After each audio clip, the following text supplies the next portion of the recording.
ask when Peacock's going to tell us if there's another season? That is a good question. I'm learning all kinds of new things about streamers and metrics and how long it takes to actually get numbers that tell them what's happening. It's really difficult to wait an entire week for an episode. Yeah. Thank you. Well, I got think them in July, and so I've did. been. Oh, so you only got through 8, right? And I'm dying. 9 and 10 are like a two-parter. They're How very many good. seasons would you like to see? In total. I mean, at this point, I think when you are working in streaming, you desperately hope for 3, but this could go 4 or 5 at least, for sure. Plus, there's a spin-off in it too. You know, there's all kinds of opportunities to expand this world. I don't want to be a pig, so this is my last one. The Dampier. Yeah. Do they have powers? Are they going to have powers? They don't have powers per se. They're just they've got extra strength. Their agility is above and beyond. They're able to sort of punch harder, run faster, and and survive a little bit more damage than your average bear. You're welcome. And speaking of spin-offs, you introduced the Alchemist pretty early in the season. What went into deciding on the new, sleeker tattoo design, and does this mean we might meet Sydney this season? And if so, can you tease what your iteration might look like?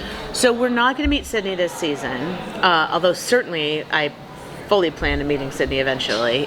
We do meet Adrian, as you've seen already. The Alchemist face tattoo felt...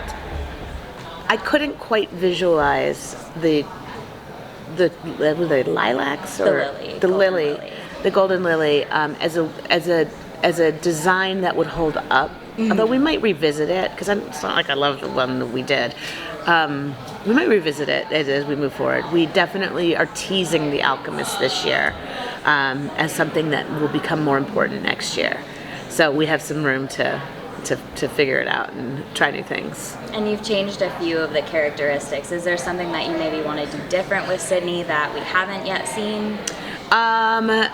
No, I think that when it comes time to introduce Sydney, we'll have to go back in and re-research her and who she's supposed to be. I loved her and Adrian so much that I'm excited to tell that story at some point, but it'll probably be at least a season away. And this series takes a much more adult approach than I expected, since a lot of the fan base is teenagers. So what went into that choice to make it very adult and a lot of sexualized content as well? Well, I think, the first thing that we sort of looked at is the fan base that loves the books. I mean, that was 15 years ago, so they might actually be, my age by this point. One thing that I learned from Vampire Diaries is everybody calls YA a YA show thinking that only teenagers are watching it, and it's actually rarely the teenagers that are watching it. It's usually their mothers that are watching it, and then they get sucked in. Or in the case of Vampire Diaries, the teenagers found it generation after generation on Netflix, and the 12-year-olds weren't watching it when it first was on television. So I like to make YA television geared at everybody and then see who sticks around. Is there anyone from the Vampire Diaries universe that you want to come into Vampire Academy, and would you have a character in mind? No, Marguerite really believes, and I agree with her, that we should keep those two universes very separate so that there's no confusion.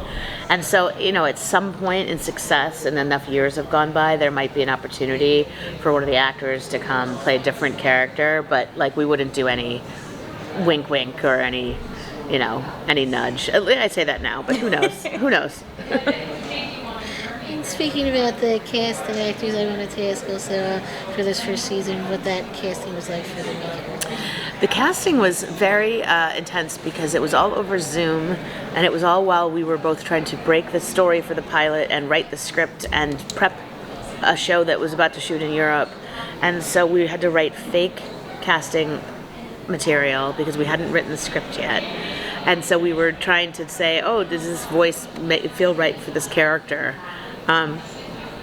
Or not, and then we were watching a ton of tapes, just tapes after tapes after tapes.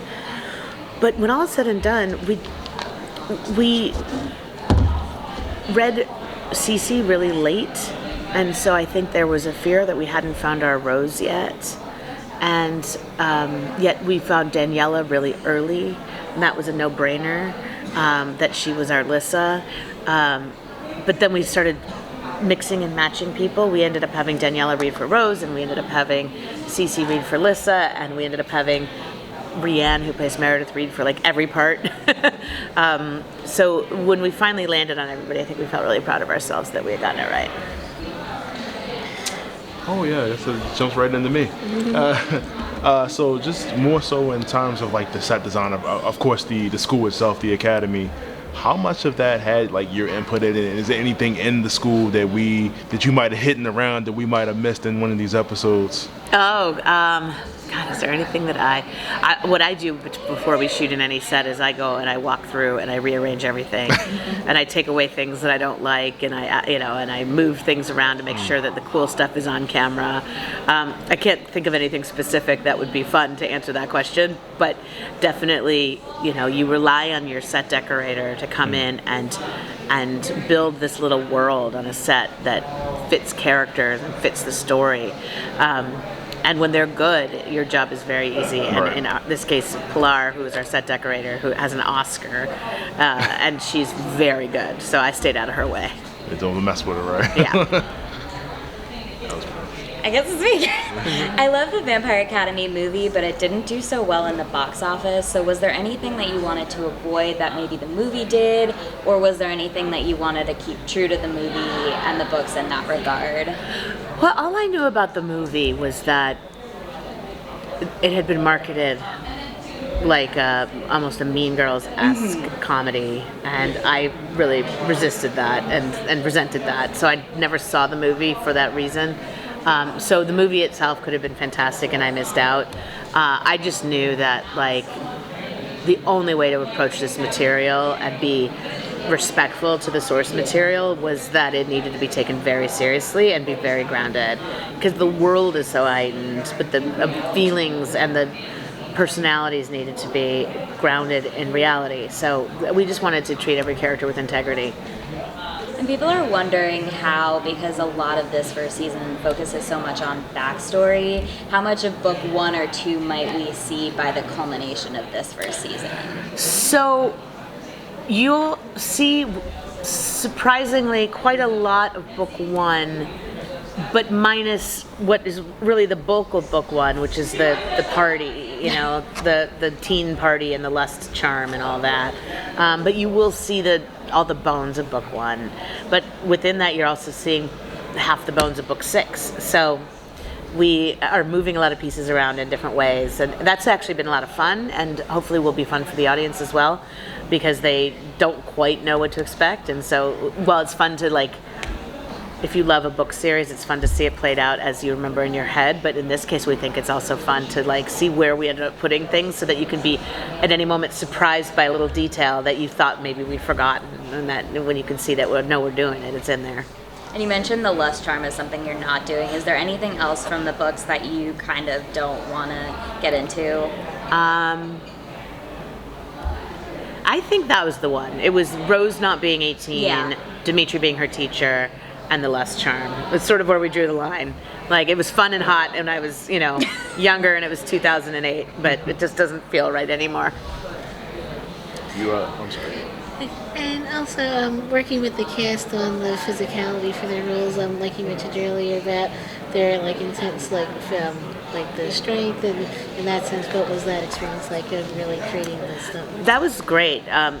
We had a stunt team that was there all the time, and they were on full time. Usually you're not full time in stunts. You get brought in a couple days prior to a big stunt, you rehearse the stunt, and then you go away. We had a team that was always working, because they were always choreographing the next big sequence. And so our kids would go in, the cast would go in every day that they weren't working for stunt training. Even if they weren't training for a particular sequence, they were doing conditioning, they were doing strength training, and they were learning moves, so that almost like you're learning choreography, so that the stunt coordinator planning a new sequence could be like, okay, it's this move, and this move, and then they already know what those moves are. So they got super fit, which is great, because they're happy, they've got great energy, their bodies are working, burning great burning up all the anxieties, and they feel really good about themselves. So that was nice to see. It's just, I've been into vampires since Dark Shadows because I'm a little older than you, and I've, been watching throughout. And there was a show a few years ago where I first heard about Strigoi. You're kidding? Yeah. Do you remember? It was like TNT on one of those shows, and they took Oh, over. Was it The Passenger? No, the Passage? Something like that. Was it on Fox? Yes. Yeah. Because it was just Human and Vampire for me before that. Yeah. So it was interesting how I didn't read the books. I'm just a TV person. Yeah. So it's interesting how, I'm watching the show and I'm thinking, how does a regular vampire, they can't possibly always stop themselves, so then they're going to turn to Strigoi. Yeah. Well, that was... Not on purpose, like the kid's parents. I thought, when I read the books, I thought Rochelle Mead had made up all of that. And then I realized that Strigoi specifically was from, like, Russian folklore, I think, or Slavic folklore. Romanian, yeah. And what I like about the Strigoi is that, like, when I write vampires, I write moody, broody, romantic vampires who might go a little dark for a while, but, like, you're always fighting to get their humanity back. This is the ability to have both the sort of romantic representation of a vampire in the Moroi, but then the vicious, primal, feral, relentless monster representation in the Strigoi. I haven't been able to do that very much, and I always struggle with making my vampires a little too likable. And I like the idea of being like, we're in a monster show here. There's monsters, and they are not going to turn good, and they're not going to be nice. And they're also, it seems like they're organizing in a way that they did not used to do. So you're watching an evolution of a species happen in real time too, which is cool.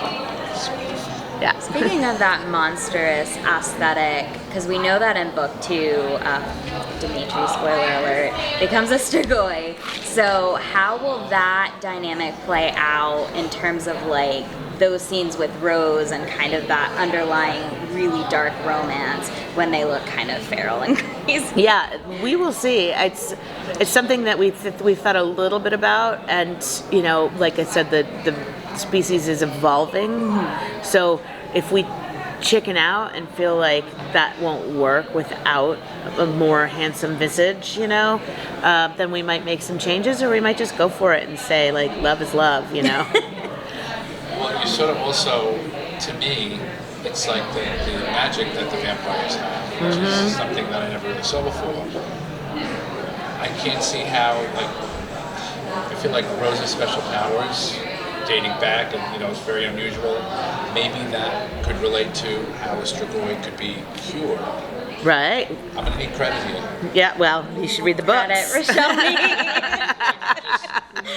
But to me, that's a solution. I wholeheartedly agree with you. It just seems like a logical step because they have the magic. Yep. And just to be clear, there's no crossover. Like, that's just not going to happen ever. With Vampire Diaries? Yeah. I don't think so. I don't know. I mean, it's two separate worlds, truly. The vampires, the mythology of Vampire Academy is that the humans and the vampires made a decision a long time ago to live separately, signed a treaty, and breaking that treaty is very bad for civilization. So, and we'll get more into that in future seasons, the understanding what the treaty is and how it all came to pass and what the rules are. They say you get tweeted at enough and then stuff happens. So that is true. We'll see, yeah. That is true. That is very true. I do like to. I do like fan service. Right, there we go. Yeah. I appreciate it. It's an honor to meet a vampire goddess. Oh, stop. I mean, when I got invited to this, and then I'm like, what? It's like, wow. I'm glad that you still like the shows. I mean, yeah, that's I awesome. came to Vampire. I think I found. I can't remember the name. The third one. Legacies. Yeah. First, and then I had to go back. Oh, interesting. Yeah, I was just scrolling through. Yeah. Because I missed the whole Vampire Diaries and the other one. Oh, the originals. The original. Yeah. I missed it, and then I had to catch up on 10 years, which I think is how I started the pandemic. Oh, that's so funny. A lot of people binged all 3 shows during the pandemic. Yeah, I got a lot of people that were like, oh, my kid's watching the entirety of the Vampire Diaries catalog. I rewatched it during the pandemic. I love that. That's awesome. Thank you guys. I appreciate Thank you it. so much. Yes, yes. Almost here. Oh, sure.